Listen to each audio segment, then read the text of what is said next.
I'm loving the pop off. Hello, and welcome back to another edition of Rent Money. We got Texas Pete here. We got Ole Chisum eating his mic, eating some Cheez-Its.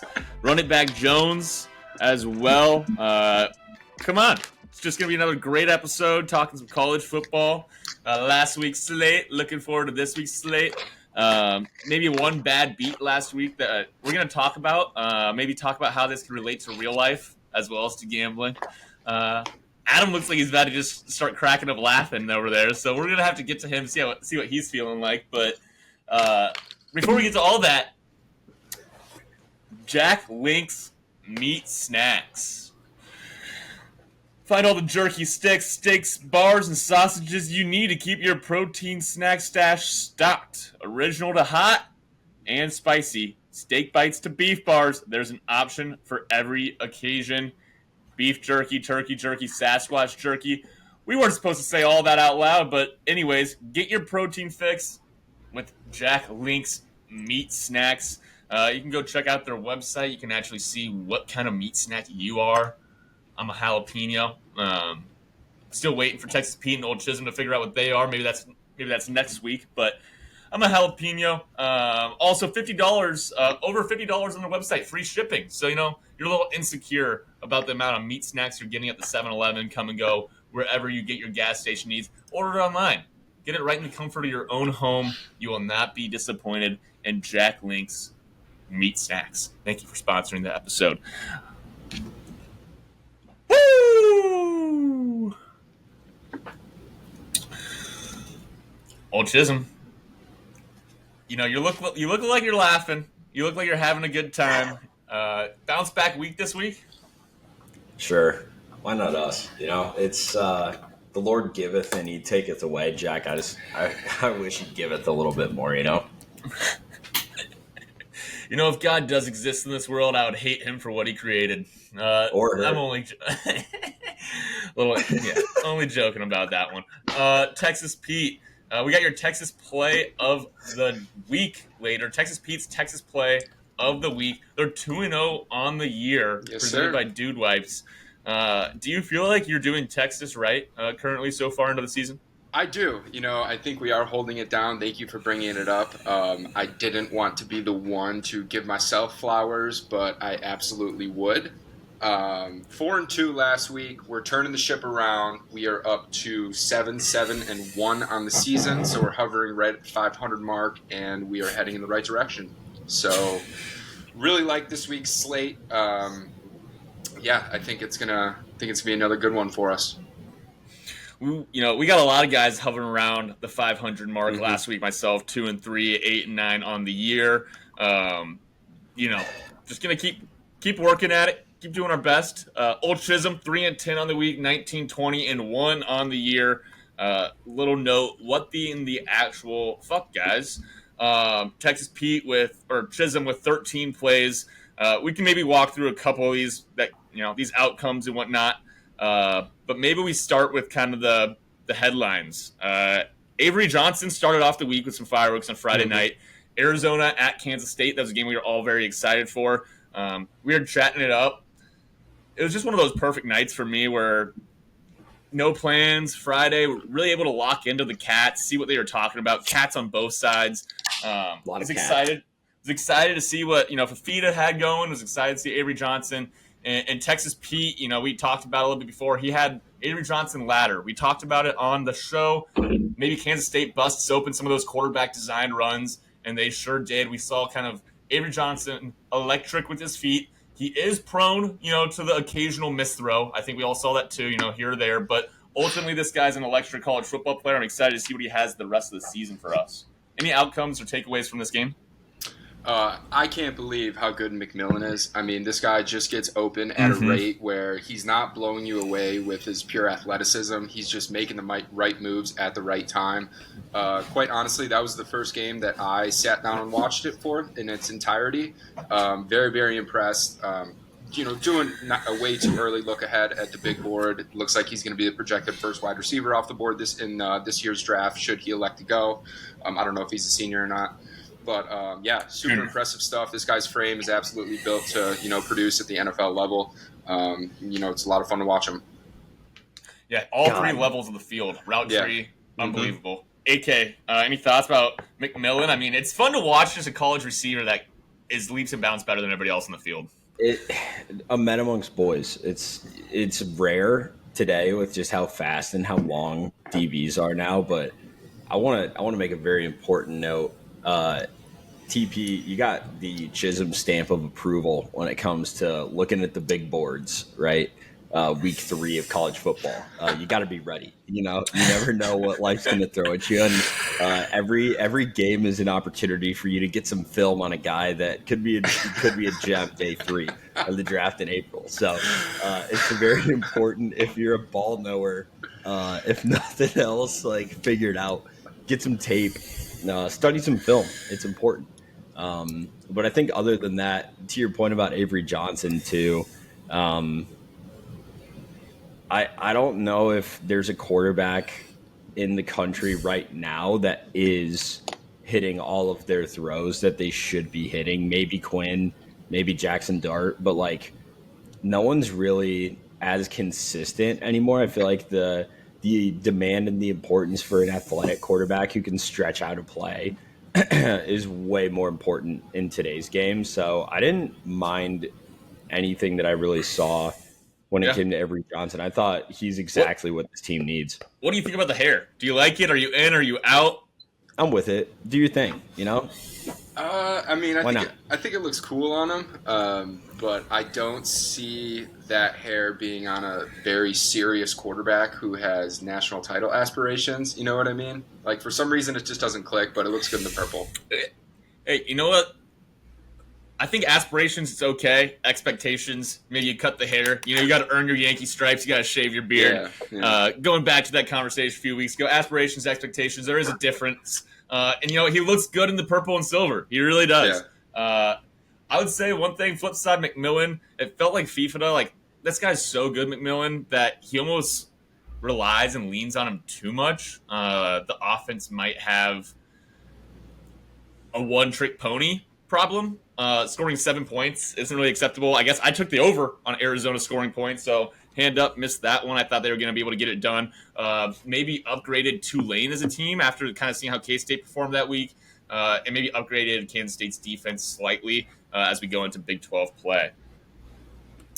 All right, well, we can move on to Saturday. high noon kickoff real quick. Bama rolled on Wisco. It kind of felt like I don't know, Jimmy's versus the Joes, or how do you say that? But just the boys down in Bama got the athletes, and Wisconsin just isn't going to be able to keep up. That's kind of my takeaway from that game. Yep, had that one on my board last week. Bama minus 15.5, easy cover. They ended up winning 42-10. Wisconsin went up early with a field goal. I had a buddy with boots on the ground in Madison there. He was a Wisconsin alum, and I texted him immediately. I was on the golf course Saturday morning. But I was checking the scores, every single time I went to the cart. And seeing that Wisconsin was up, he was all hype. It was phenomenal for him. And then Bama just proved why they are Alabama. They got the job done. I think they're on a bye this week. I think on last week's episode I was saying that the Bama-Georgia game was this weekend. I was wrong. I think Georgia's off this weekend. I'm not sure if Bama is. And they're playing next weekend. So, nonetheless, great tune-up game against a worthy opponent in Wisconsin. They're definitely trending in the right direction.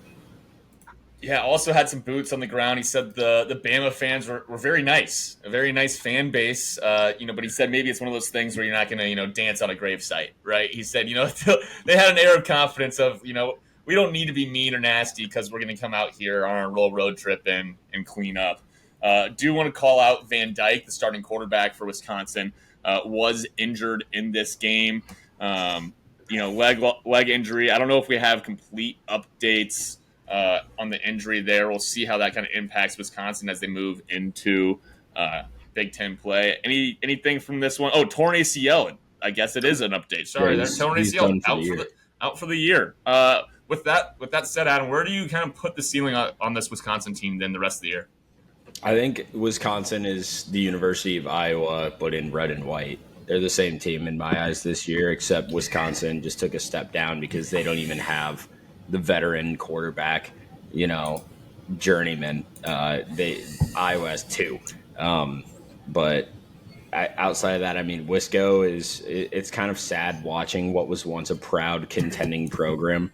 They don't even get the distinction of program anymore. Honestly, I can't stand Wisconsin because I know what they used to be capable of, and they let themselves down every year. It seems when it comes to like Big Ten contention, if nothing else, like they used to be the Penn State of the Big Ten, Big Ten West.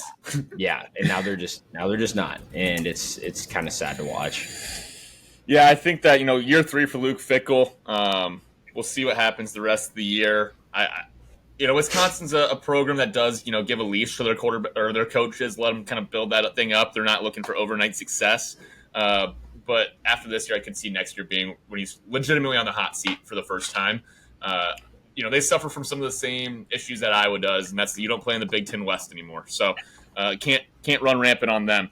A little juxtaposition between Bama and Georgia. Texas Pete mentioned that they have a game coming up. Georgia did not look nearly as good this week against Kentucky. That was a sweat.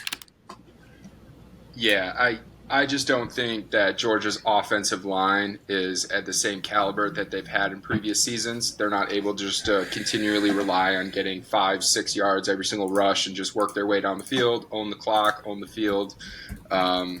This one was definitely scary. Living in the Carolinas, there's a handful of Georgia fans that are in the area, a good amount of them. So I was texting them, absolutely razzing them up about this game. I don't know if this was a look-ahead spot for Georgia. Obviously I mentioned they're going into Tuscaloosa next weekend or what of the sorts, but I don't know what they need to do. They need to figure it out. Is it let Carson Beck go? Give him a little bit more leash to kind of operate, throw in the middle of the field, do what he has to do. But at the end of the day, it's still Georgia here. They're going to come out on top there. They let out a stinker this week. I wouldn't be surprised if they, did a complete 180 and recorrected next weekend. They're not good at taking a smack in the mouth. Like I don't know if that's just a Georgia thing, but I feel like in games recently where Georgia has been up against a team that's entire goal, you can tell, is just to outplay them physically, like try to just smack them in the mouth in the trenches. That's the only way that those games happen.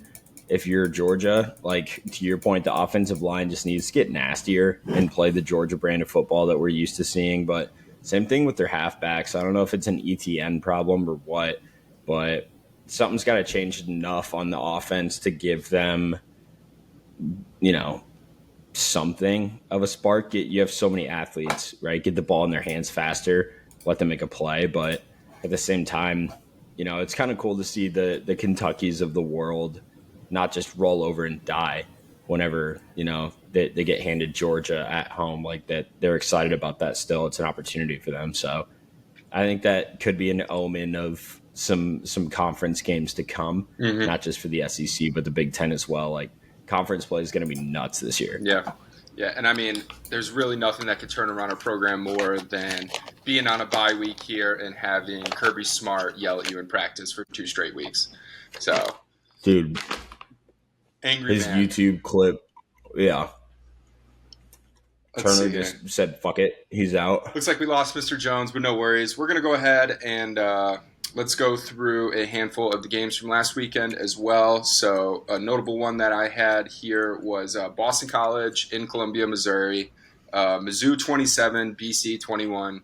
What Bill O'Brien has cooking up there, I mean, first season coming in, I'm not saying turn it around the program, but if you're competing with an SEC school in Missouri, you're doing something right. I mean, the caliber of recruits, I talk about it all the time, that Boston College has. He doesn't have the talent pool to play with, to run with these guys, that is. You got to be locked in on every single phase of the ball to be able to stay in this game, and he did. I wasn't able to mention last weekend, Texas Pete. He was out on the golf course. He did well. Shot an 87 from 6,700 yards. Not a big deal, regardless. I was checking that score, and I saw BC was up a little bit, or was up in the second half. Really wish I could have sat down and watched the entire game. Were you able to catch that at all, or should we just continue on with some of these other notable games from last weekend? I was in the same boat. Golf course in the morning. It was about 98 and humid here in Austin, Texas. So went home, immediately fell asleep on the couch. Classic. Post golf nap. Oh, dirty Saturday nap. You get home at like 2:30, depending on the tee time. Crash for an hour and a half, and just start your day all over again at about 5 o'clock.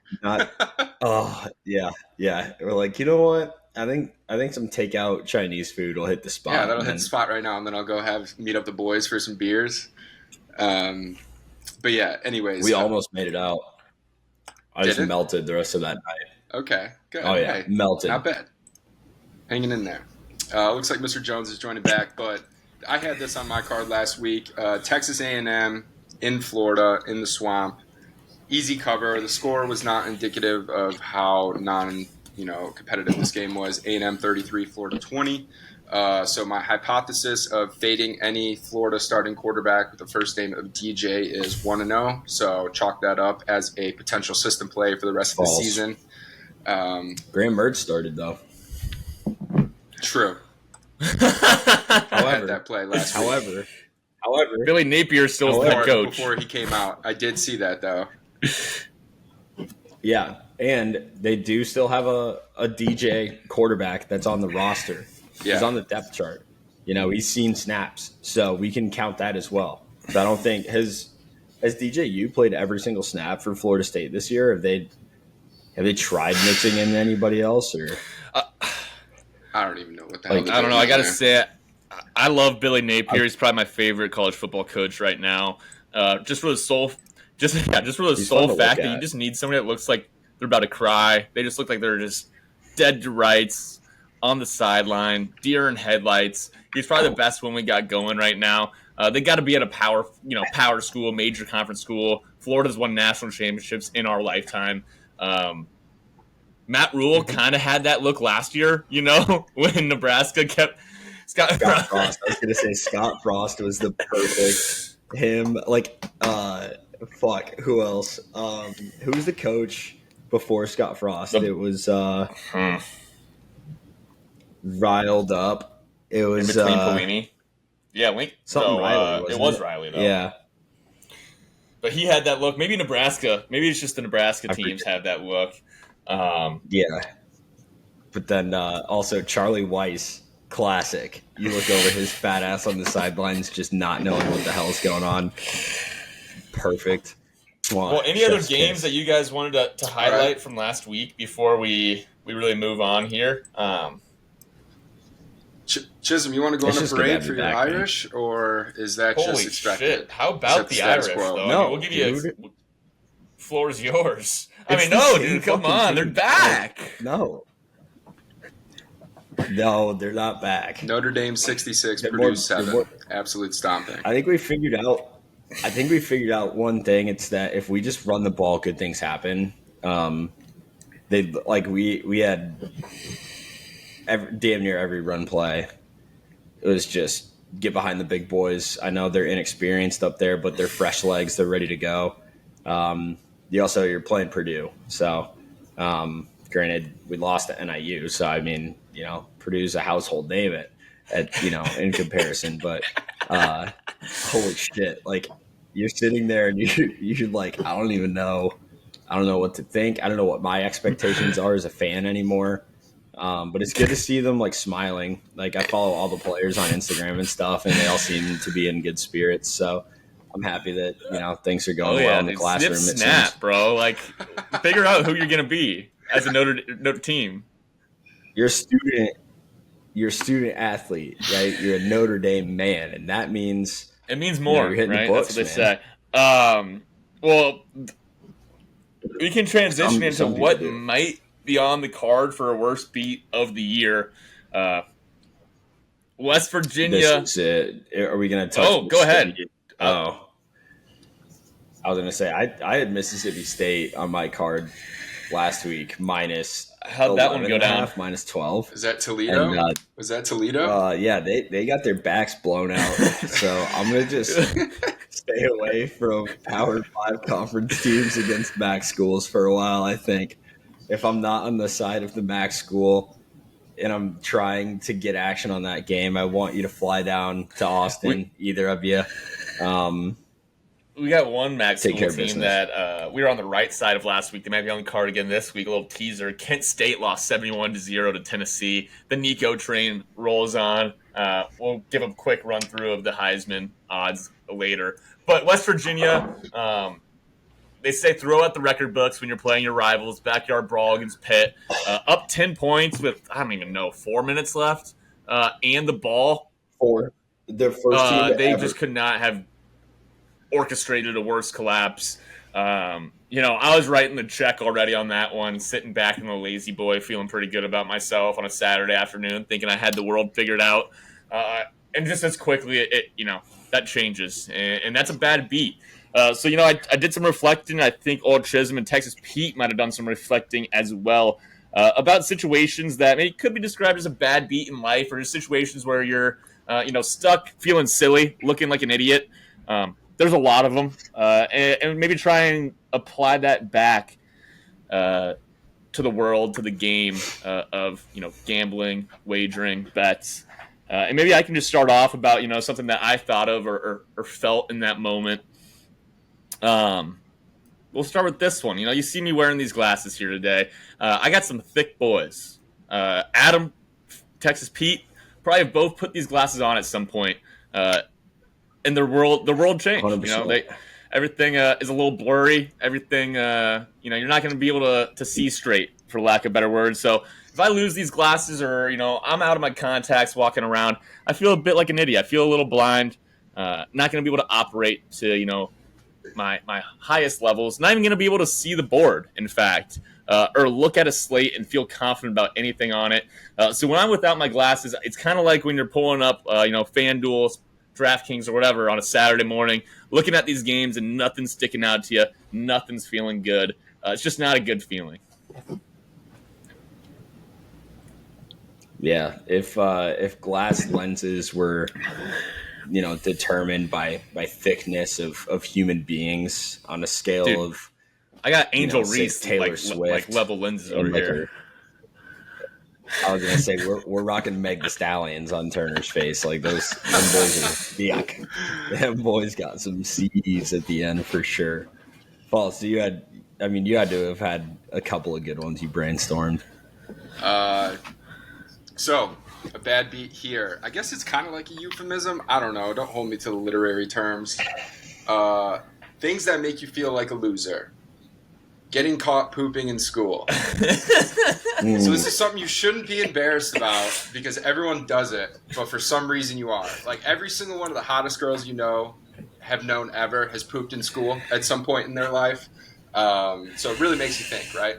But tying this back to the college football world, this is like picking that trendy upset pick of the week, potentially a home dog. You throw it in your gambling chat and you maybe get a nice bet after they score early and then they're down 30-7 at halftime.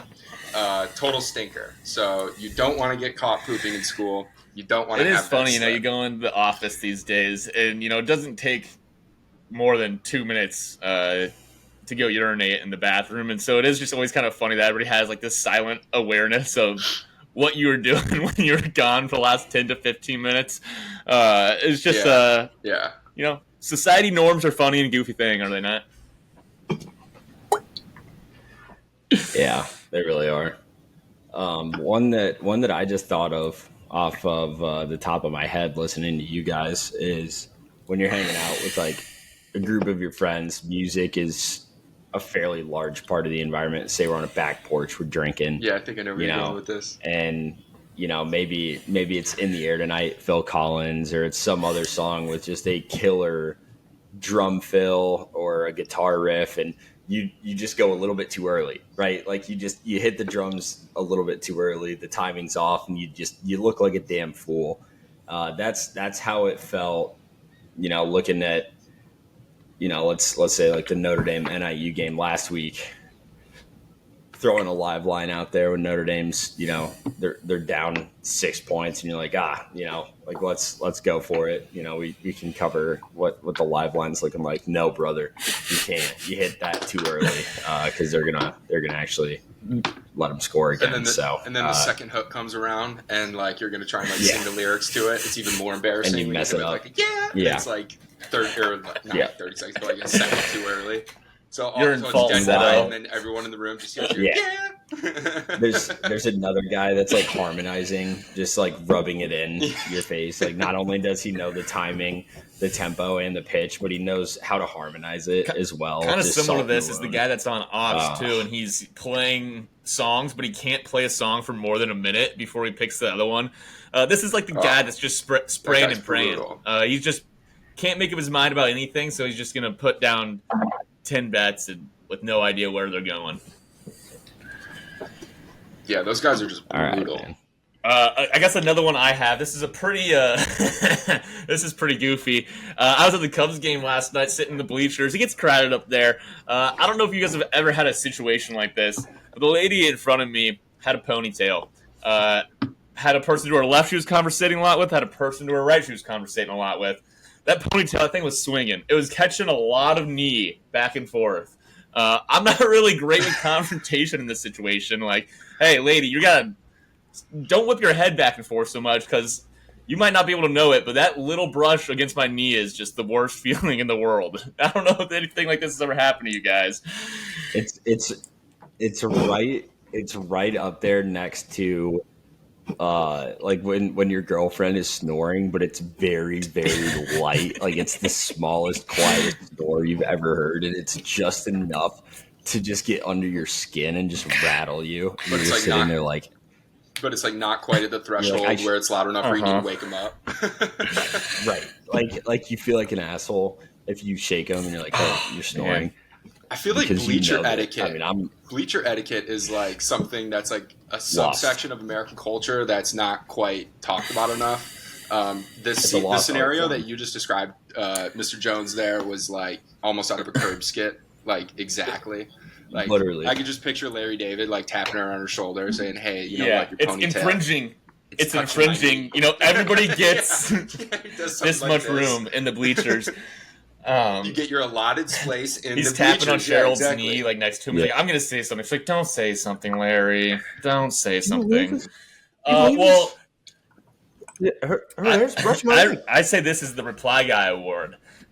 You know, we've all done it. We've all been there. Somebody hands out a stinker, and you're the reply guy. You're making them feel like, dude, what a shitty bet. That thing stinks. Or maybe you're on the opposite side of a team. Like, you know, the team you root for is playing for a team your buddy's rooting for. You're just hitting them back and forth.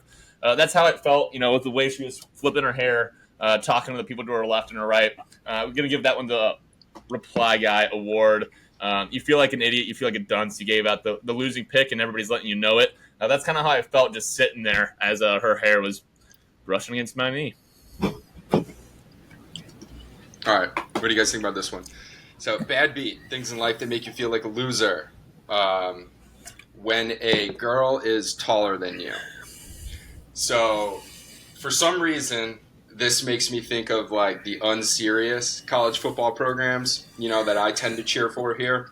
In the back of your mind, you know that they don't have what it takes to win a national championship, and they never will. So, like, running into a girl who's taller than you is like running into the Ohio States, the Georgias, the Alabamas of the world. Iowa plays Ohio State later this year. That girl might be a little taller than us. Yeah, she's on a full ride scholarship for volleyball. Like, she gets up. Not only is she tall, but she can jump too. That's terrifying. She ain't wearing heels. You know, you take her out, you swipe right on Hinge. Guess what, brother? She's wearing flats. You know, we're all taller guys here. You know, we're of adequate height. Getting caught behind a girl that's taller than you at a standing concert. Now that's a feeling of like, there's only got to be like a couple of them here. Maybe this is the only one.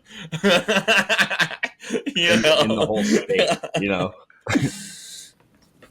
You're like, give me a 250-mile range from this concert venue, and this is her. This is the one girl that's like 6'4", and her boyfriend's like 6'7". He's right next to her. It's a whole blockade. Yeah. You're just like, God damn it. That's Capture, you that's got one. Embezzlement. Ole Chisum. Yeah. Mine is I'm a big bar games guy. Love a good game of darts, game of pool, billiards, depending on the table setup. But I think my favorite bar game is Big Buck Hunter. Right, get me out on that safari after a couple of beverages, and I feel like Baker Mayfield. Senior year, I'm dangerous. I woke up dangerous today, trying to outrun cops and shit. But I think that for me is kind of like, you have your game, you have your team, it's your pick of the week, it's your lock of the week, or maybe it's your team and you can talk about them pretty knowledgeably. And you're hyping this bet up. You're like, no way this thing misses. I'm taking alternate spreads, play of the year. And then you get up there and you go and, somebody challenges you to a game, and it's your game, and you know that you're going to get out there and dominate, and you just can't hit a shot. Oh, I'm nasty at beer pong. You don't want to play beer pong against me. Did you just troll, buddy? Are you under the table now? It's always when you're maybe the new guy in the crew, or vice versa. You got the kid that's like the new guy in the crew. He's like, "Oh, I'm nasty at darts. Like, you don't want to play me in darts." And then they're just the most mediocre dart player. Yeah, and then you wax. Yeah, you're looking like a fool. Don't bring that shit around here. Put your pants on the ground. I had a real humbling experience with something similar to that with the bar game, the pop shot machines. You know what I'm talking about at the bars. So I like to think I'm pretty decent at it. TP back in the day, played a little high school hoops, varsity 3 years, not a big deal. He's got a decent shot. So I think that I'll be able to beat, all my friends here. Come to find out that my buddy Jake, shout out Jake Jenicky, absolute pop shot whiz. This guy routinely goes into the bar, and part of his laps around is going to be checking the high score on the pop shot machine, and then sometimes he'll scoff at it. If it's too low, and then he'll go immediately insert $1, set it, and then we'll go sit down and get a drink. Like, this guy is actually just insane about it. I can't compete. Like, I get like 60% the amount of points that he's putting up here. Very humbling experience. Is he going double hands, or what's his secret? No, just smooth. Not so much like shot form, but I mean, I don't know. It's like a hybrid, I guess, almost. Consistency. Yeah. Shot per minute. It's like watching the efficiency numbers between, the automobile factories that you might see, in the Michigan area outside of Detroit. And then you take a little trip over and you see what China's got going on, what their factories look like nowadays. And you're just like, brother, this ain't the minor leagues. Am I looking at it? You're like, am I looking at a 6'4" girl right now? What the hell is going on? Can either of you guys ski? Like water ski? No? No. Not as well as Topping. Well, geez. Well, I guess we're all losers. So I've only really tried to water ski once. Needless to say, I can sit here and say I've never water skied. I've tried. And, nothing's worse than everybody on the boat just kind of, they get 20 yards down, then you're off, and you got to get the rope back to you. It's a whole process. You feel like a fucking idiot. There's not a whole lot of fun stuff about it. Part of the reason why, maybe call me a quitter. There hasn't been really a real situation where I've wanted to try again. Hasn't been an inclusive enough environment where everybody wants to spend their day to watch me try and get up. I relate this one to, you got the play, you fill it out, you got it in there, you got, whatever units you're going to play, and you just can't hit send. And there's something that just holds you back. You close out the app, you forget to hit send. That bet hits 9 out of 10 times. You just don't make the play. That's my inability to get up on the water skis. You just feel like an idiot after. Yeah. Same exact situation. Tried water skiing once in my adult life. I think I gave it 7 runs or something like that. Not once was I able to get up. It was the most super humiliating, right? And I'm in a boat with a handful of other buddies who have able to do all these tricks and everything like that, and it was just so emasculating. Extra points if you're ripping slalom. Those guys look sweet. Oh. Yeah. Let's see. Yeah. Bad beats. I'll surf all the time, but you surf all the time. It's just part of your routine. like a fair amount. Austin, Like, Texas, known people for have boats in surfing. Austin, but then like whenever we're back in like Panora, like Sage's dad's huge on that stuff. So I kind of got forced into it. I was never Safe a water environment. sports guy until like well, no, it was more so I was getting bullied by her dad into like doing these water sports, and I was like, you know what, fine, like if this is how I prove So my be it. manhood, let's figure this thing out. Let's roll the sleeves Yeah, up. okay. Defy God's will, because it was not his will for me to be floating on water. I can tell you that right now. But we do it. Let's see here. So, bad beat, things in life that make you feel like a loser. Going through TSA at the airport, they hit you with a "Have a good flight," and you respond, "You too." Similar thing with eating out at a restaurant. "Have a nice meal." "You too." You can kind of. This is like erroneously entering a bet. You just completely fuck it up. You're dim-witted. You're just completely blank-minded at that time you were submitting it, and you picked the wrong side. And your buddy had the right read on it too. That's happened to me once or twice. Not too often these days, but just fucking brutal once you click that submit button and then you're locked in. Yeah, that's a good one. You just gotta hope and pray at that point, baby. Sometimes it's the sometimes it's the shots in the dark. Chisum. I'm thinking about like whenever you get out to a fairly nice restaurant and you take a look at the wine list, and you just realize that this is way over your head. You don't understand half the words on the menu. Like none of it's even in English, and you're sitting there just trying to figure out, where's Roja, or where's Rosa or something on here that would indicate reds. I don't even know. Like, you're so lost. But at the same time, you got to get active. You got to choose something. You got to make a play. It's pretty similar to how the board looks for me this week right now. I'm looking around at some of the games this week, and I'm like, I don't know what any of this shit is right now. Like, I could have done a little bit more research, before the big event, before we're actually at the meal itself, but I wasn't going to learn any new languages between 4 p.m. and now. So we're just rolling with the punches, rolling with the dice, hoping for the best. That's what. So riffing off of that, it's like you get handed the wine list. You don't really understand shit. So then you just immediately go by price and you pick like the second to cheapest bottle of wine. So you're not picking the cheapest one that they're offering, but you pick the second to cheapest one. That's like when you're in a hole in a weekend and then you open up a bet slip and you just immediately go to the alt lines, the juiced odds, the player props that are like 100 plus yards or something like that. You're getting like plus 850 juice. You just immediately ignore all the safe, consistent bets, and then you just go straight down to the juice. This is a little bit like Adam, his song reference earlier, but at an Italian place, sometimes I gotta be honest, I struggle with the pronunciation of some of the meals, the dishes. It can be at a lot of different variety of international cuisine. You're gonna fumble that one. And the best thing to do is kind of have that look on your face, like kind of almost dad move. Like, I know I'm fumbling it. Like, I know that's not how you say it. Can I get an acai bowl? That's acai, sir. But you gotta lean into but that's kind of a little bit like if you're with your buddies, you're just chopping it up, whatever. You're like, oh yeah, they're giving a lot of points this week. They're laying a lot of points. Like, buddy, like they're an underdog. Like, what are you talking about? Or you just you mess up kind of just some of the lingo. You feel like an idiot. You feel like a fool.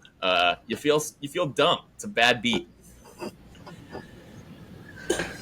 Standing in the pocket, I think Michael Bublé probably has the best Christmas album. And it's like, who is this guy? Like, what the fuck are we doing? Another one I got down, and maybe we could relate to this. Luckily, haven't had to relate to this one as much. Got Lady Jones in my life, but getting shot down at the bar. Maybe it's the end of the night.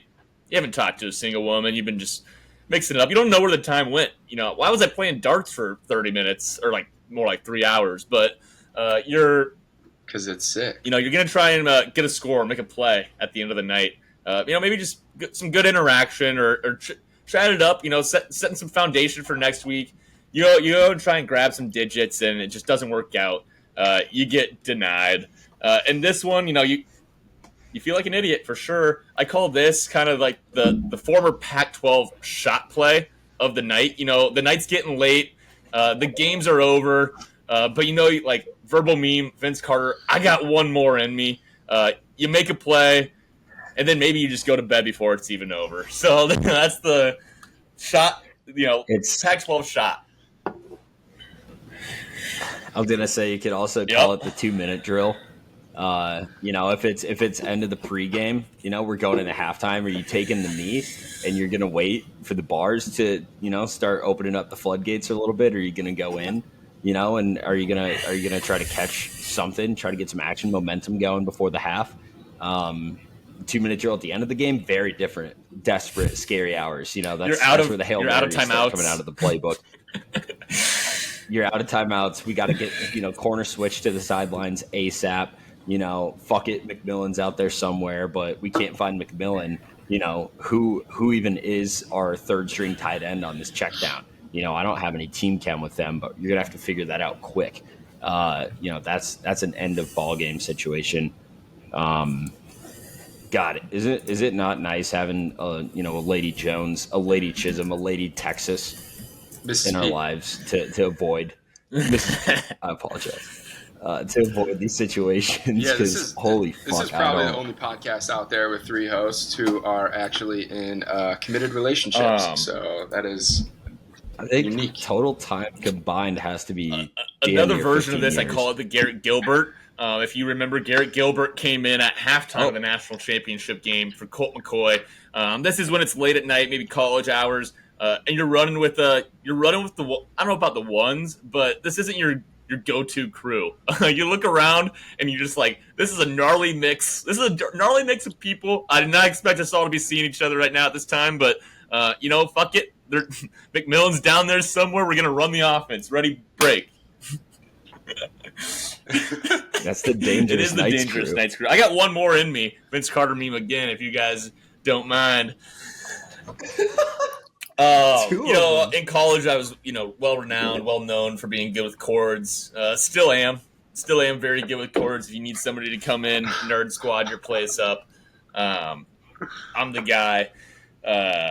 No, not really. The chords play. You feel like an idiot. You're grabbing this one. You're grabbing that one. Where the fuck do these things go? You're barefoot in this situation. Doesn't really help with the look. The chords is like if you're in the state of Illinois, as I am, and you can't bet on Northwestern or Illinois, and you're just scrolling through the book, you're like, where the fuck is this game? I can't find it, and it takes you like 5 to 10 minutes before you realize what's going on.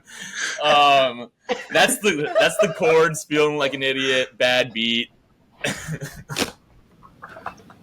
Same thing. I had no fucking clue where you were going with that. Yeah, it's the same case when there's like a big injury update on a team or something like that, and they on your book they temporarily take down the game, so you're looking for it, and it's just nothing there for you. That's the Home Alone bet, because you can't figure out where the fuck Kevin is. He was with us in that shuttle, but we can't find him anymore. I know they play today, but then you're like, oh, rain delay.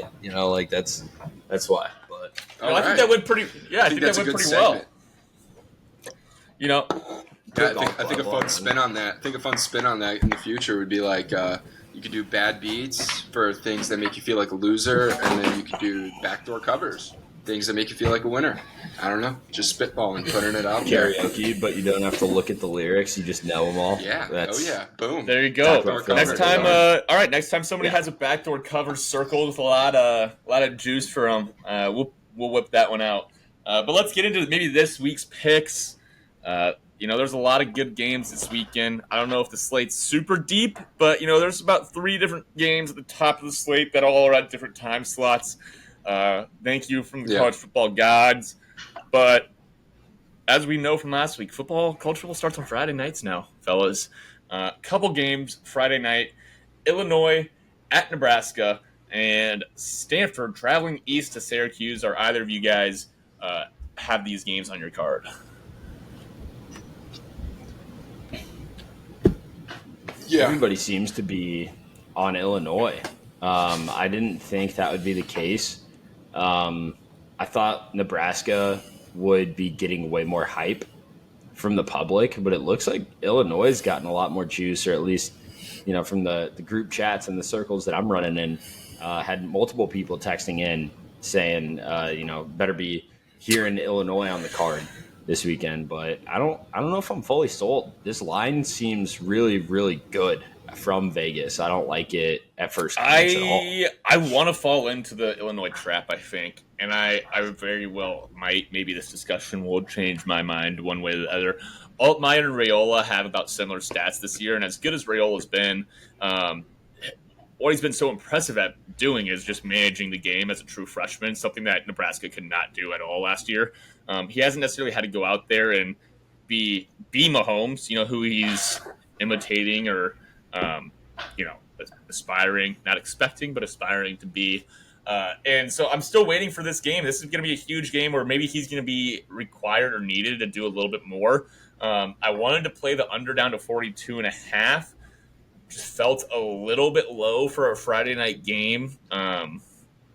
Just felt a little low. So then I went back to the drawing board and I was like, you know what? If the under is going to play to that, then 8.5 points, which you can get for Illinois at this point, is pretty good for a true freshman in his first test against an Illinois team that is, I don't know if battle test is the right word, but they have a nice win over Kansas this year.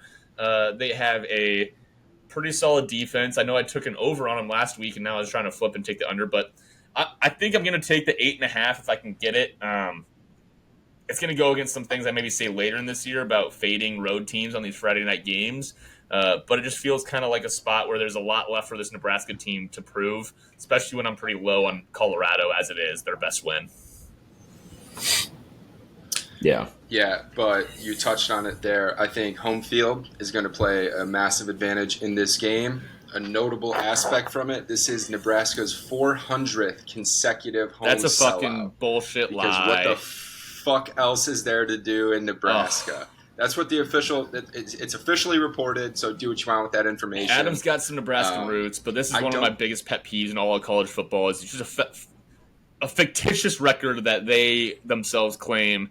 If there's any leftover sold-out seats, they have a couple boosters on speed dial that they make the call to that buy them up. I don't think you should be able to consider a sellout unless the seats are 95% full. Butson Stadium? Well, they give them the charitable.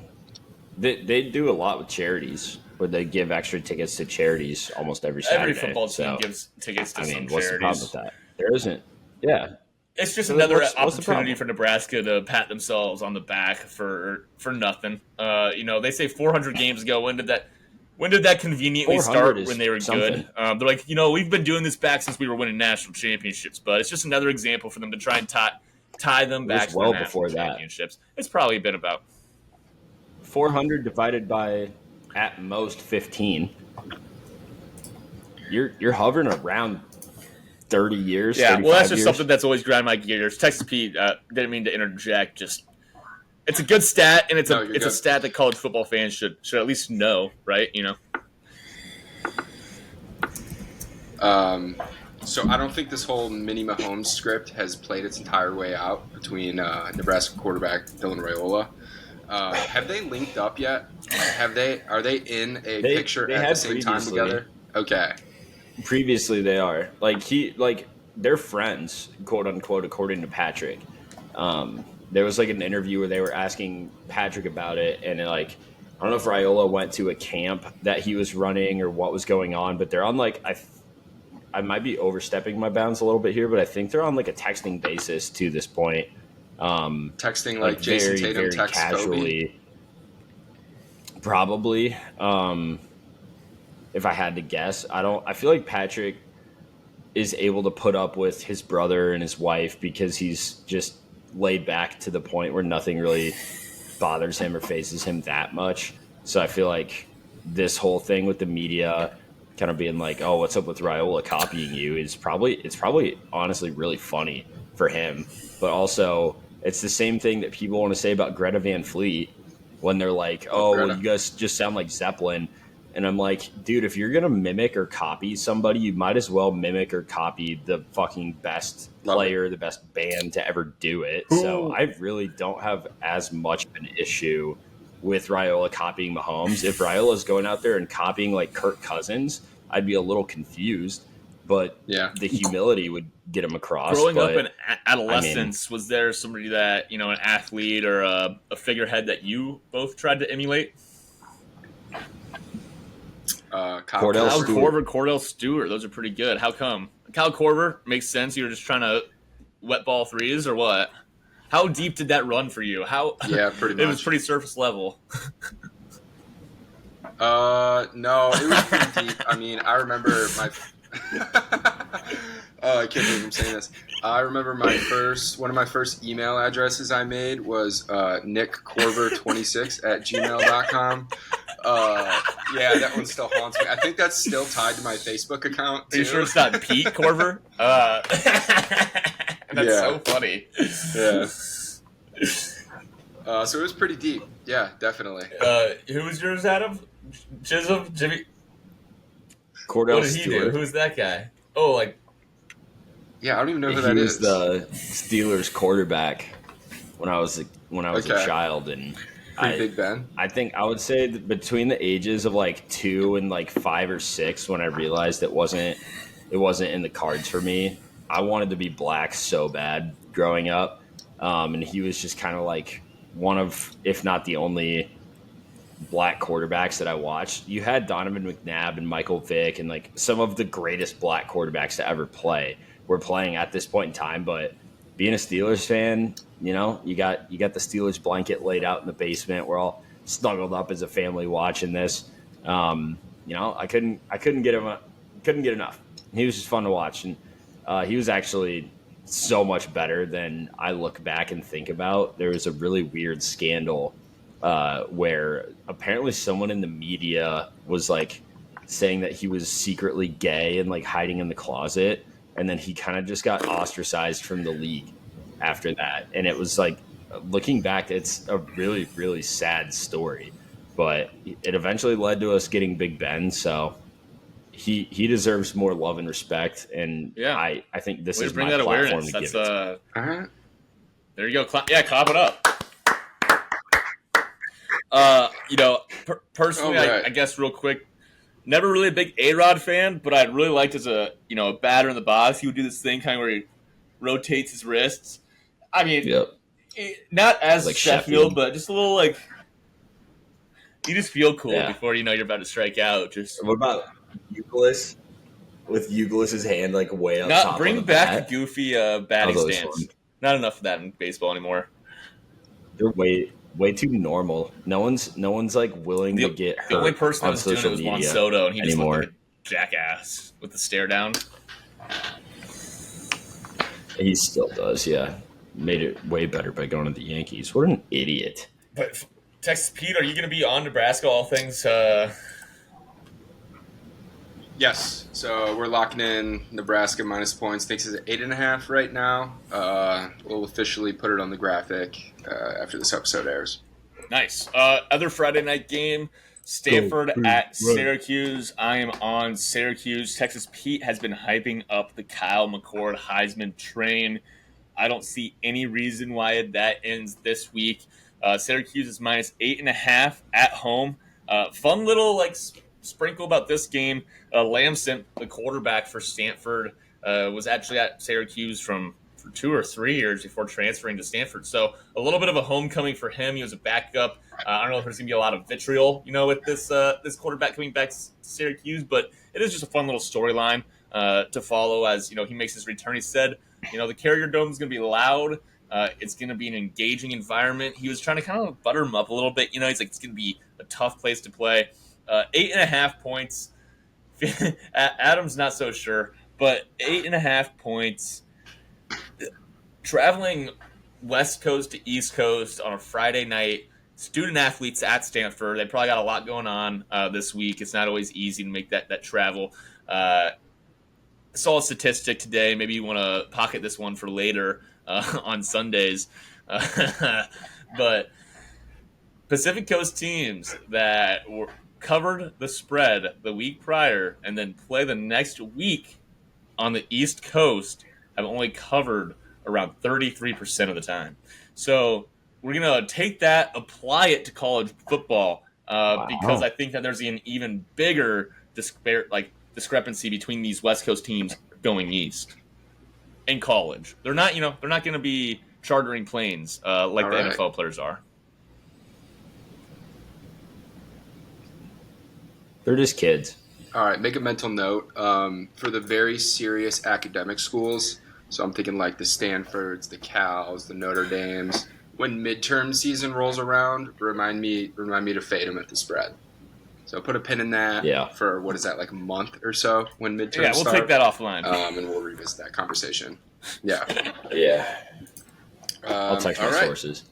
So covers the 2 Friday night games. Mr. Jones, you got an official play for that one? Yep. Syracuse minus Syracuse 8.5. Minus 8.5. Take us to Saturday.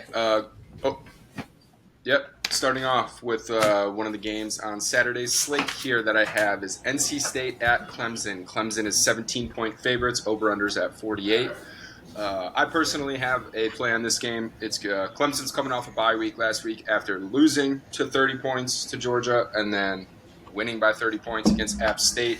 I think this NC State team, they're just struggling, not to mention that their quarterback, Grayson McCall, got injured last week during the game, so they're starting true freshman quarterback C.J. Bailey. This line, drastic swing, 10-point swing, opened up at 7, currently at 17, like I said. I'm not going to shy away from it. I think Dabo, he performs at home. I think that Clemson gets this done. I'm laying the points minus 17. Mr. Jones, we were just talking about NC State and Clemson. You got anything there for us? All right. Yeah. So then let's see I'm here. going to take that as a no. Yeah. You guys got anything else on the early slate for the games? Any fun play you want to talk about? Or should we just go into the premier guys this Going weekend? to the premier guys, I think, is the right call here, and then we can do cleanup on anything we have remaining on the card. You know what? I'll throw one more on. Go ahead, Adam. Ole Chisum. I actually don't know if I'm going to make this an official play, but I like it because, folks, something is happening right now in the Big Ten that not nearly enough people are willing to or able to talk about, and that is the potential of an Indiana Hoosiers football team going 6-0, or at least going undefeated through the first 6 weeks of their season. Absolutely pissed on UCLA 42-13 when they were only 3.5-point favorites last week. I think are they like for sure going to be bowl eligible at this point? We'll find out, but this could be a big letdown moment with them hosting the Charlotte 49ers. Shout out to Alex Highsmith, Biff Poggi, proud alum. Yeah, Biff's got a lot. I did not like the reports I was seeing out of Charlotte to start the year. But I tell you what, this team is significantly better than we've seen in the past for Indiana, and I do think that the typical Curtis Rourke passing attack that you're going to see out of Charlotte, it's not going to fare as well. And I think Indiana is going to be able to pretty much pound the rock against this team. So 27.5 as full game spread doesn't look that bad to me. Seeing what they were able to do to UCLA, I think if they come out and they play ball, they should cover that pretty easily. But just a strong lane for now. Came from James Madison this year. It's his first year. He's going to try and take over for Tom Allen, who's at Bowling Green now. It seems like he's got a good program going. And he's bringing in, a lot of players with him from James Madison, which I think has helped with that transition. Mm-hmm. Obviously, you got Rourke, who is also a 6-year coming from Ohio. He's seen a lot of football, so that's going to help, when you're trying to make a transition as a head coach. He does seem, watched his post-game conference last week, laid the smackdown, was still pissed about a bunch of shit. He definitely seems kind of like a guy that is going to be able to put the hammer down on some of these early season games and their heavy favorites. It's something you want to definitely circle year in, year out. Who are the coaches that are kind of hammer it to the finish line type because those fourth quarters are going to make a big deal on these big spreads. So I like what Bloomington. Yeah. The fan base has got to be excited there for the first time in a long time. But I also think like Charlotte's bad this year. Like they were down by 14 against FCS Gardner Webb. What was that last week? 2 weeks ago? Like that's not what you want to see from Biff and Co. So I would just lean pretty heavily on Indiana on this one. What would you describe Texas Pete as the premier game of the weekend? Which game would that be to you? That would be USC at Michigan. Big Ten football. I wouldn't disagree. Big Ten football. So USC at Michigan. Michigan is 6-point dogs at home, and the over/under is set at 46.5. You guys got any leans on this one? Yeah, go ahead, Adam. You just work on those Cheez-Its. I'm excited to see what Michigan does with Alex Diddy Party Orgy. He's going to try and get a freak off. I think this weekend they're going to run the ball a lot. After Davis Warren threw 6 interceptions already, like Michigan football has been predicated over the last few years of taking care of the ball and running the ball. We've seen Orgy come in as a goal line quarterback, a situational quarterback. Fourth and shorts, third and shorts. I'm excited to see what he can do over the course of this game. On the flip side, USC's defense looks much improved.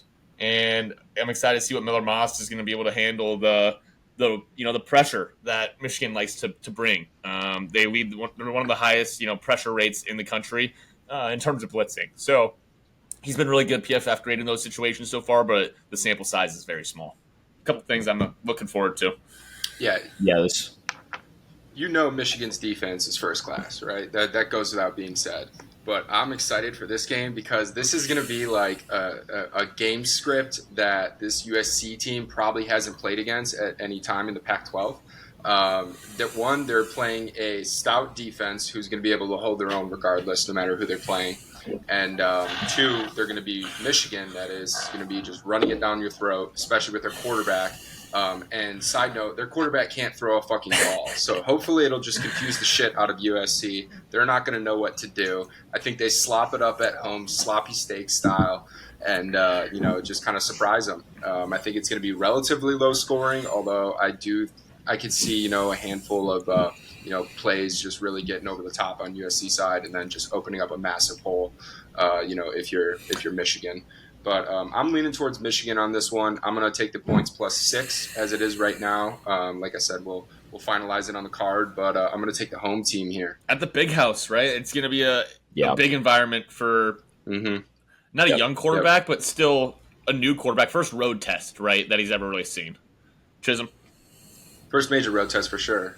Yeah, and it's USC's first game in the Big Ten, so I think that's pretty fun and worth noting. Obviously a historic program.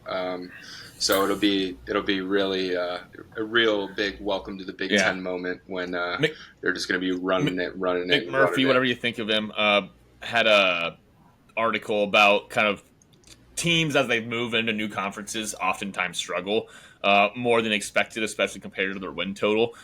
Just something to keep in mind. It's kind of fascinating if you're interested in that. We have so much conference movement this year. It applies to more teams than ever. Chisholm, what do you think about this game? I think this is a total game for me. I think the under just makes sense. To everything you just said, Jack, we're bringing in a run-first quarterback for Michigan, a team that already wants to run the ball, and they're going to be, on the flip side, going up against a USC team who will have their skill players on the outside pretty much neutralized by Will Johnson and co. on that Michigan secondary. I think the only way USC is going to be able to compete in this game and win the way that they want to, and covering a 6.5 point spread, is they're going to have to establish the run, and that's going to have to generate open looks on play action. And so I think it's going to be a very slow first half offensively for both of these teams, but I think the game clock's going to be moving quite a bit. Expect a lot of runs coming here, but I really do like the lean, at least, on Michigan. That's a lot of points for them at home, and USC is not nearly the team that Texas is. Texas is in the conversation with the Bamas, the Georgias of the world right now. Yeah. USC is in the conversation with the LSUs, who they beat, but it was close. That was last minute kind of walk off drive type of game. Michigan should be able to at least keep this one close. I feel like a 3-point game isn't out of the question. Yeah, but the money line that's probably has a little bit of value too, right? It's almost, you could see. I don't think anybody would be surprised if Michigan won the game. Chisum, I'm actually opposite of you. I'm going to take the over in this game. Everything I said screams under. Was listening to a lot of analysts. They feel like it's an under. It just feels like the total is a little too low because of everybody's just preconceived notions and expectations for how this game will probably play out. It's kind of a zig on the zag here for me. And, USC still averages 24.5 seconds in between every play. It's one of the highest in the nation. They've given up over 6 yards per carry throughout the year. They didn't, LSU's not a team that wants to run the ball. They want to pass the ball. USC's defense is pretty good in the secondary, not as strong up front. I think while Michigan might take their time moving down the field, I do think they're going to be able to execute and score. And if they can scheme it up anything like Texas did, also in the big house, USC should be able to get to their points as well. 45.5 just is a little low for a game where I could see USC scoring 31 points. And I expect Michigan to still be able to hold up their end of the bargain as well. I would say... So is that officially locked in? That is officially locked in. That will be on my card. I would say the other primetime game this week down in Stillwater... Norman, Oklahoma. We got Tennessee, the Vols, and Nico, one of the Heisman hopefuls this year, going down to visit the Sooners.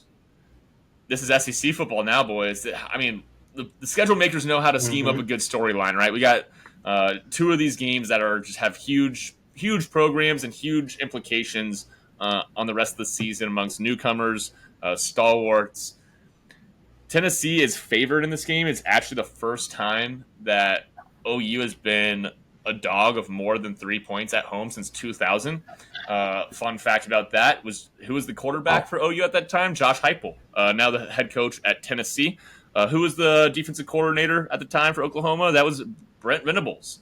And now he's the head coach at Oklahoma. So a little bit of full circle there. I'm excited for this game. It's going to be fun to see kind of how these styles match up and if Tennessee is going to be able to continue to score a shitload of points. I mean, they haven't played any competition yet, so it's going to be a real true test for Nico on the road against some real competition.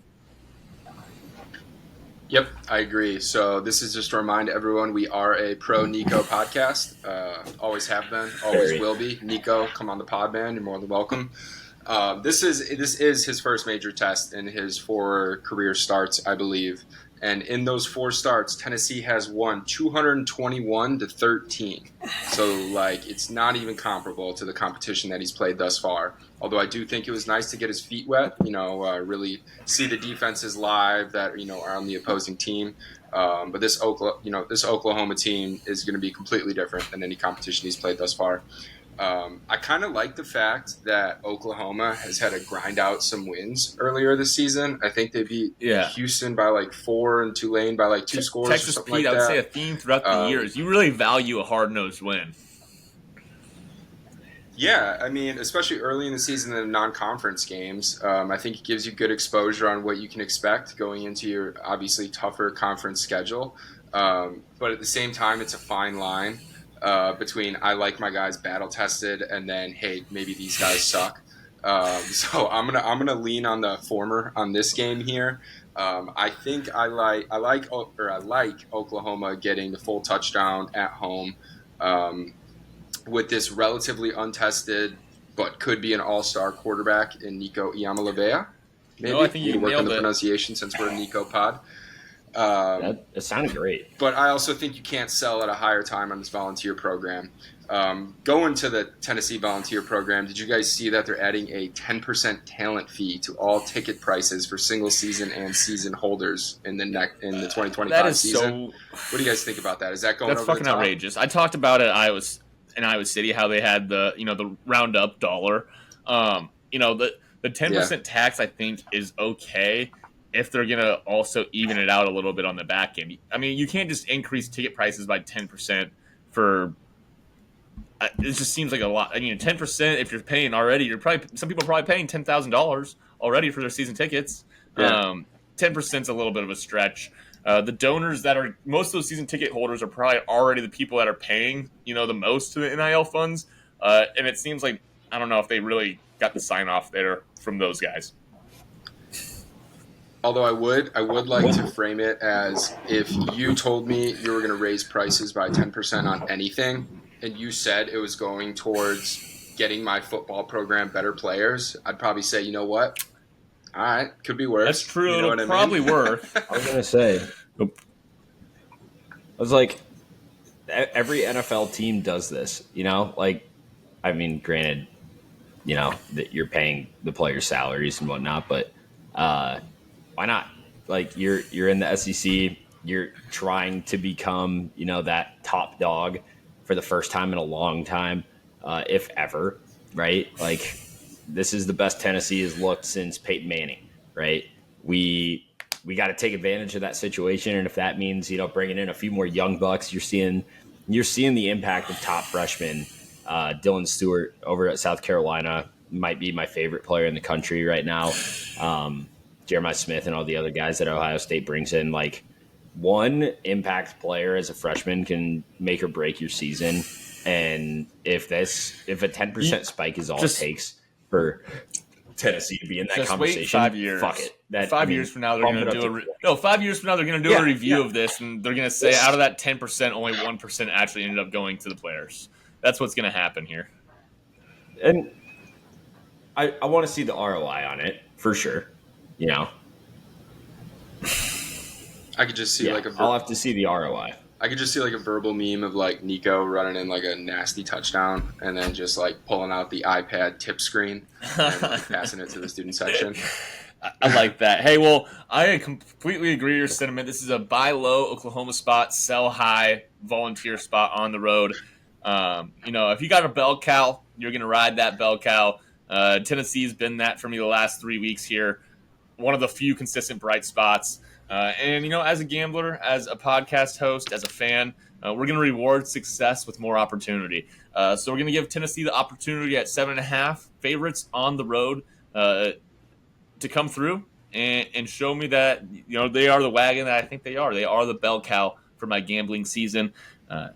If it's broke, don't fix it for me currently. Like I said, Pro Nico podcast. Exact same boat. Okay. All right. Well, I'm going to take the opposite side of you guys here. I'm officially locking in Oklahoma plus 7.5. You said it was. Too many points at home. Buy low, sell high. All the arrows, all the indicators are pointing towards it. I think hopefully it'll be a close game. I think this is the night slate on Saturday, so we're in for a real treat. But yeah, Oklahoma plus 7.5. Here we go. Utah at Oklahoma State, other marquee game this weekend. Anybody on this game, or just maybe a call out? Hey, this is gonna be a fun one. I don't know if I don't have any bets. Doesn't look like Ole Chisum or Texas Pete does.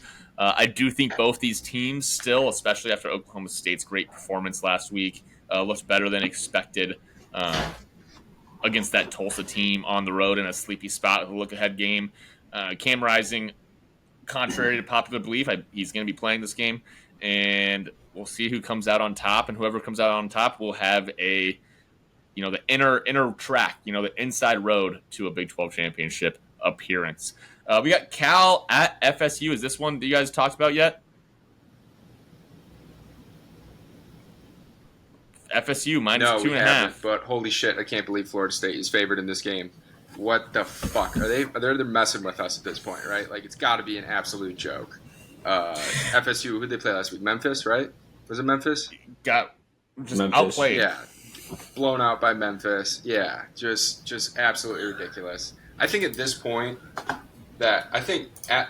Florida State is the 5th best football team in the state of Florida, behind Florida Pete, Miami, Florida, FAU, and IMG Academy. Like, these guys are just an absolute joke. Yeah, like these guys are just ridiculous here, and I can't believe that they're favorites.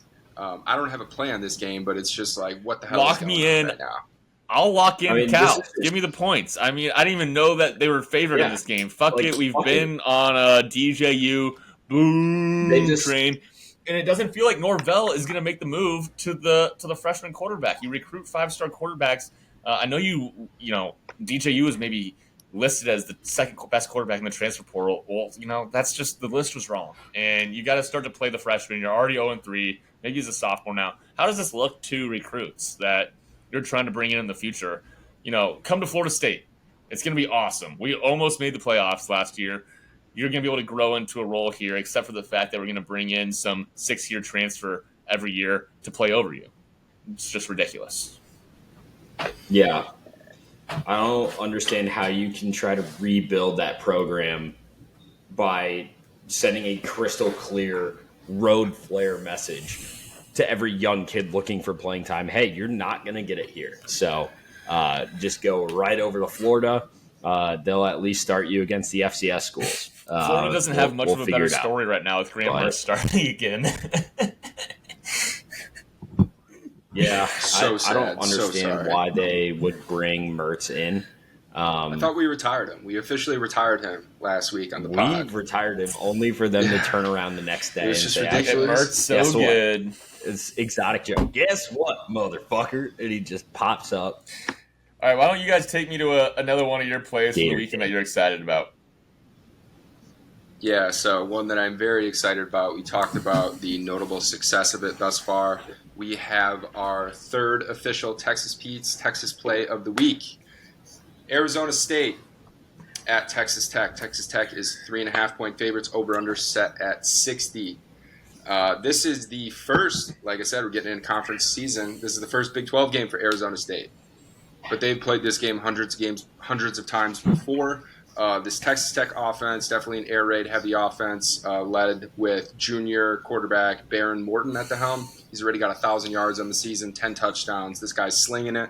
I believe the entire Texas Tech team only has like 500 or so rushing yards.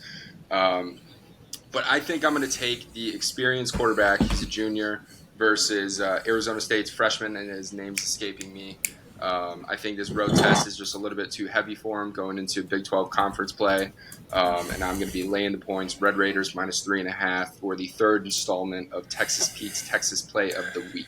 Sponsored by Dude Wipes. Texas Pete's TP sponsored by Dude Wipes. Sam Levitt is the quarterback for Arizona State. Hey guys, this isn't the NFL. We don't get to scout every player that comes in. There's over 300 teams. How many fucking teams are there now, Adam? Even on college basketball. There's over 100 teams. Sometimes we can forget a name or two. 140? Sam Levitt, he's known as, we always like to tie people back to Rocky Lombardi if you can. Him and Rocky Lombardi shared the field together at Michigan State one season. That's how you know this guy's been around for a little bit, but hang him up, pal. The amount of fucking god damn it. Everybody transfers. Nobody is just there forever. You're a second string at Michigan State. Fuck it. Go play for the Sun Devils. It's insane. He's a redshirt freshman. I don't even know if he played with for Rocky, anyone but that's gonna close vote enough. I was gonna say, for anyone who's gonna be voting Kamala in this upcoming election, just know that the current state of transfer portal in college football is what our borders will look like and continue to look like. I just want somebody to address the transfer portal from the Oval Office. That's what's going to win me over. Get rid of QR code menus and establish some fucking bumper lanes that the transfer portal has to abide by. And brother, you got my vote. It's not hard. I mean, yeah, those are flagship issues. We all feel them. Especially the listeners of this podcast. All right. Get rid of the QR code menu. I don't know how. COVID's over. It ended. Give me a fucking printed out menu again. It's not a lot to ask. And no, I don't care about saving the planet. The planet's been dead. Let me just hold the menu, right? Let me put my flashlight on. If you laminate the menu, that's all I got to say. Think about how much paper is used all the time. Laminate the menu, lasts for years. It's not hurt. It's pretty minimal. Right. If I wanted to read my Kindle on the plane, I wouldn't have brought my book. Okay, so Right. Chisum, Yeah. why don't you go to your next play here, bud? I got two I'm going to throw at you real fast. Don't want to talk about either of them too much. So both of them afternoon slate, 3:30 Eastern for you, Thank you. TP, 2:30 for the good guys. First one up. These are two we've learned from our mistakes games. One of them being maybe we didn't learn. We'll see. But first one, NIU, baby. They're back. They had a nice little bye week, and they're going into action play. They're hosting Buffalo. This is a Buffalo team we have faded in the past when we took Missouri minus 34.5 just a few short Saturdays ago. Guess what happened? Missouri covers 38-0 W.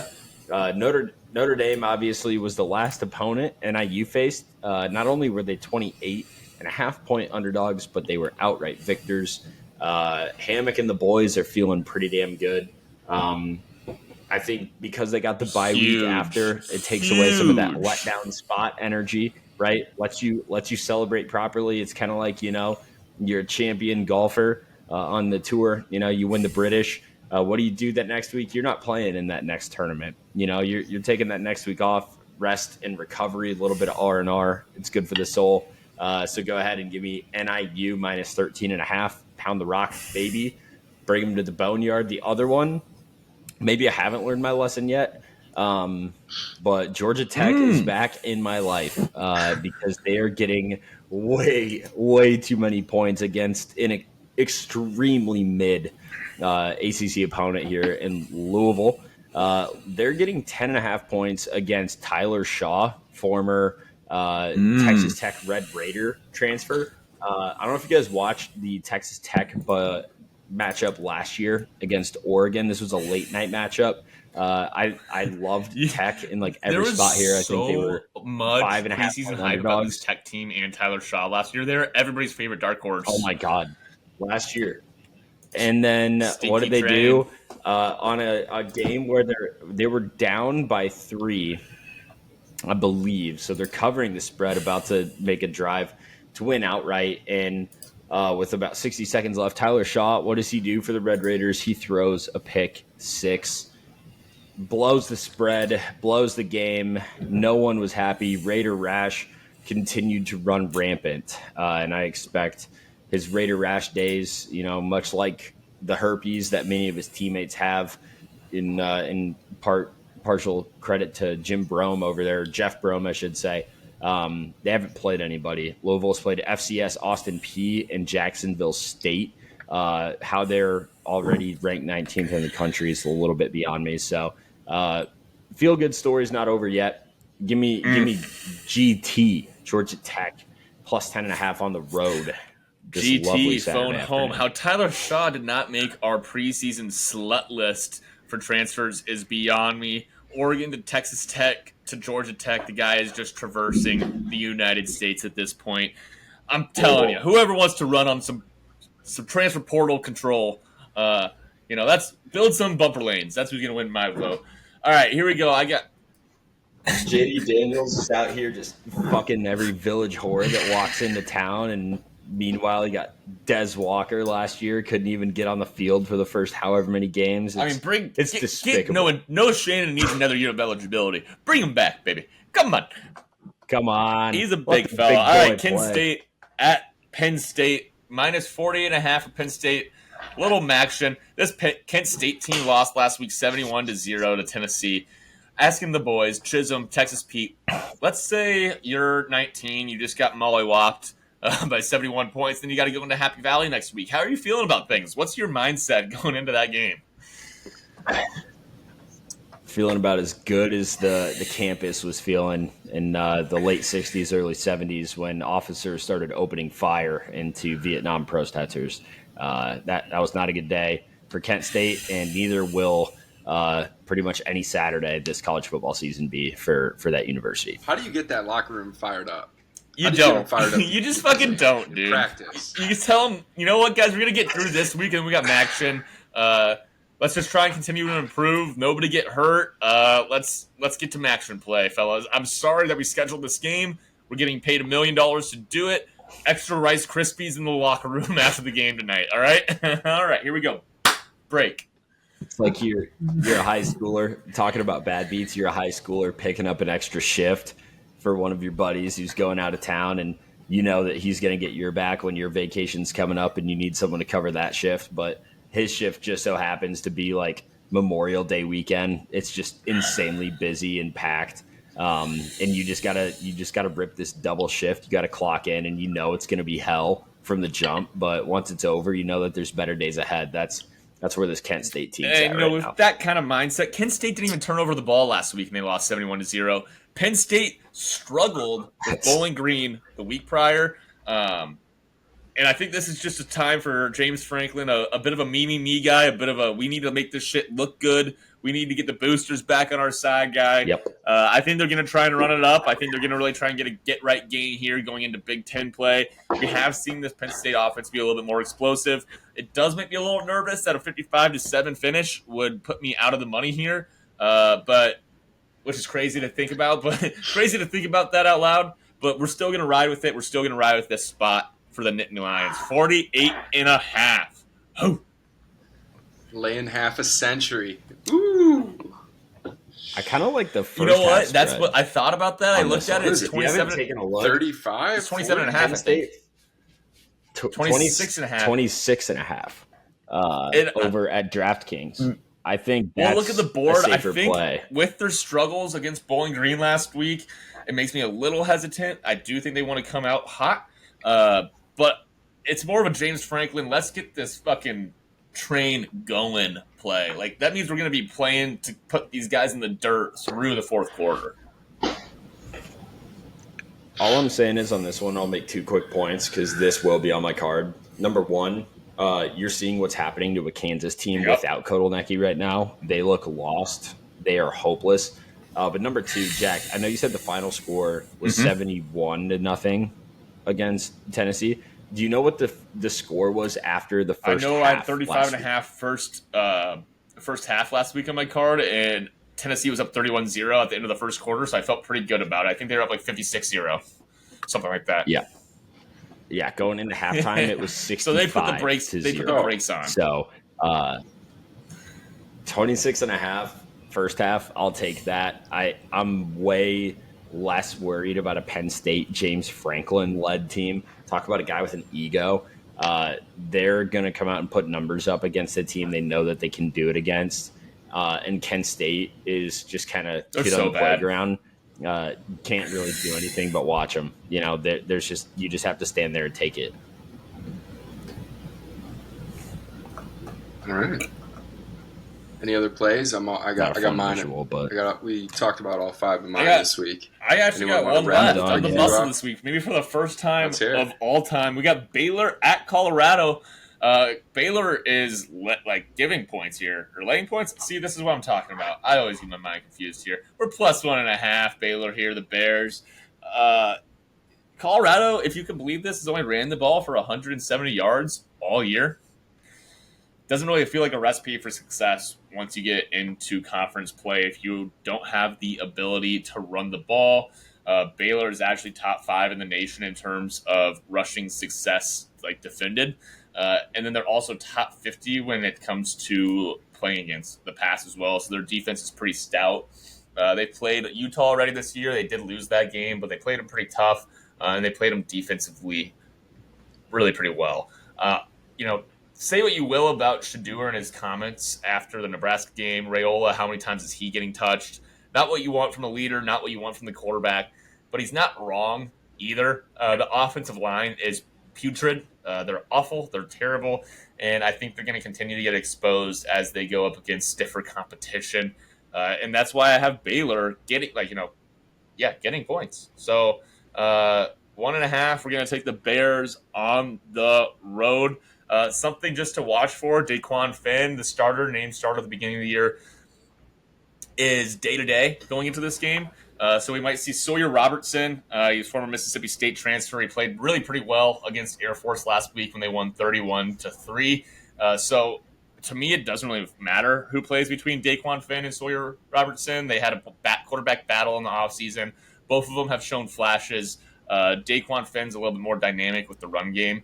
but it didn't really look that great against Utah anyways. So not really factoring that into the play. I think either way, this is a Baylor spot, and I'm going to continue to bet against this Colorado team against just D1, Power 4 level talent until they prove to me that they can consistently beat them, especially when they're favored. That just seems like a bridge too far.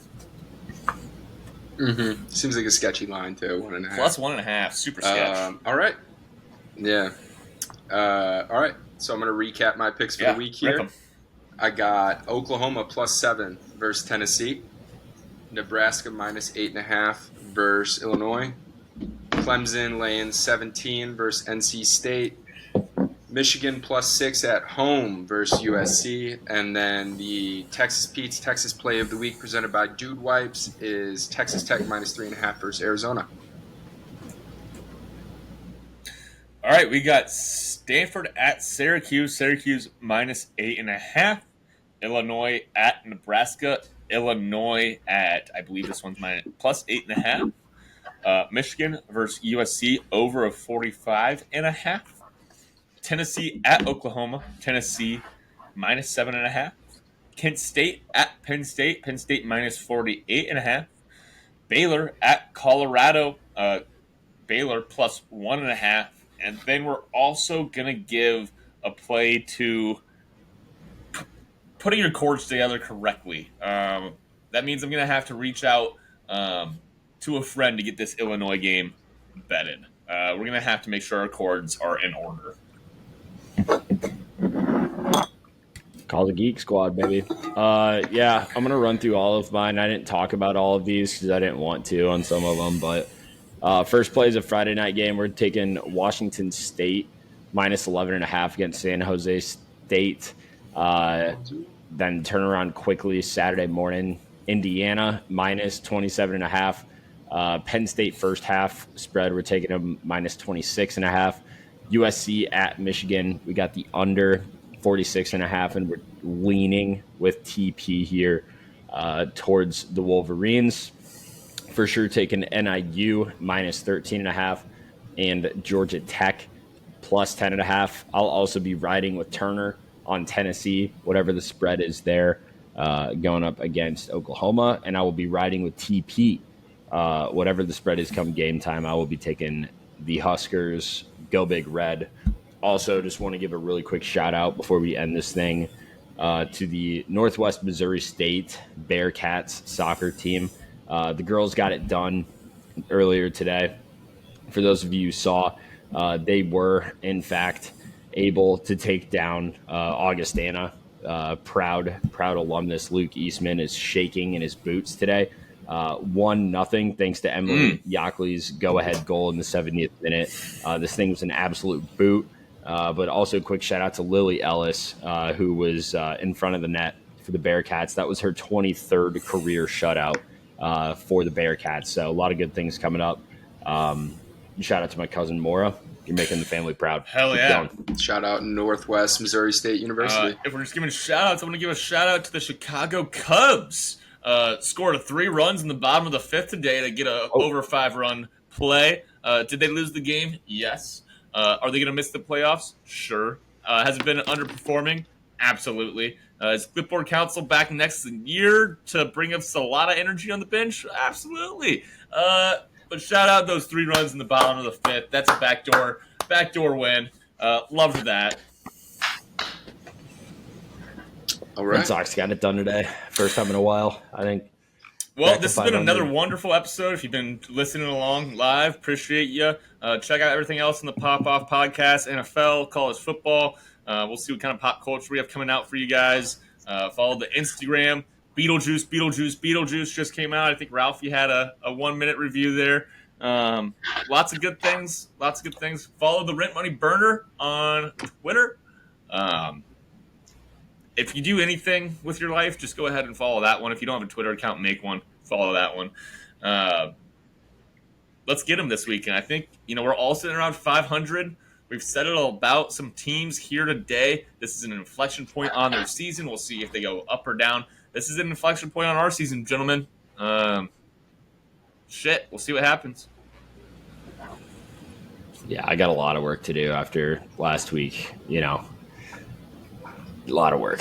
So we'll get back at it. But keep in mind as well that these are all merely suggestions for things that you should do with your life. You do, in fact, have free will. If you were listening to this, you're able to do with that free will as you please. So please use it responsibly. Dude wipes. Dude wipes. Bring us home, Chisum. Yeah, folks, not a lot else left to say here. I'm tired. I know Lady Chisum is tired. So we're gonna retreat. Kind of slip away into a nice summer, No late Stonewall summer Jackson evening tonight. slumber. I hope you all do the same. None. Oh man, let's put a bow on it. Folks, I don't have much else for you. But as far as smiles go, this is a podcast that's got 3 of the best in the biz. So no matter what else you guys get up to this weekend, just remember that we're smiling down upon you because we're better than you in some facets, but not many. Keep in mind that free will still does exist, and whenever you get the chance and run into them, why don't you go ahead and just tell the bookie. Come home, Steve. We miss you. I'm loving the pop off.